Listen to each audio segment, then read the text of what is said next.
Mag-gisa na tayo mga soy. Lalagyan natin ng mantika. Tapos gisahin muna natin tong luya. Yan.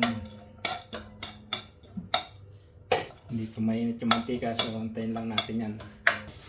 Napasobra yung gisa natin mga soy sa ating luya. Pero pwede pa yan. So yung bawang naman.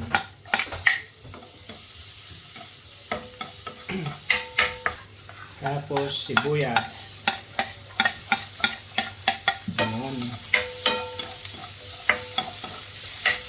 Tapos ito yung cube size na karne mga soy. Hindi bituka yung ginamit ko mga soy. Pork belly yan. So okay din kapag bituka, pero ito sa akin pork belly. Ayan. Isayin natin.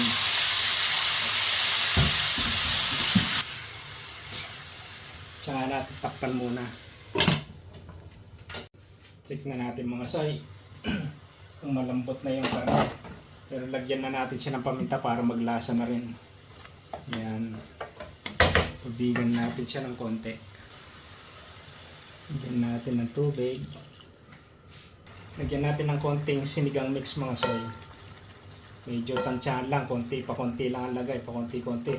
Kasi may suka na yung ating dugo, so baka sumobra sa asim. Tapos lagay na rin natin tong bay leaves.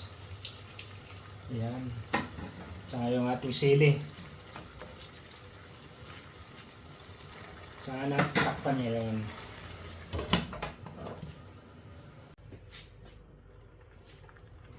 Lagay na natin tong ating dugo ng baboy na may konting suka.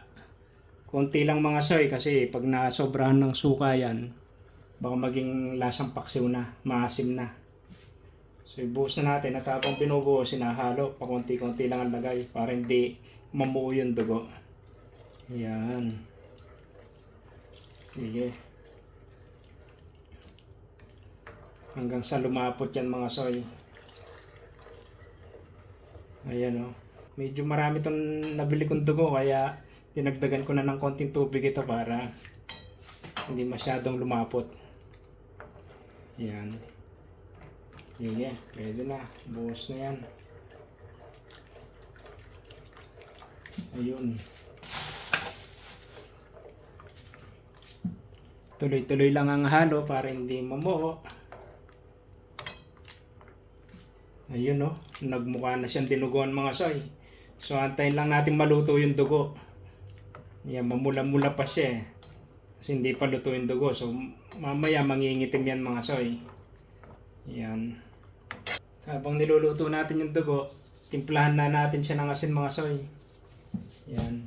Kasi hindi pa natin matikman dahil di pa luto yung dugo. So pa konti-konti lang muna ang lagay. Mamaya titikman natin. Ayun, nangingitim na itong ating dinuguan. Malapit na yan mga soy. Lutuin lang natin ng gusto yung dugo para sigurado. Yung Ilocano style mga soy, dry yun eh.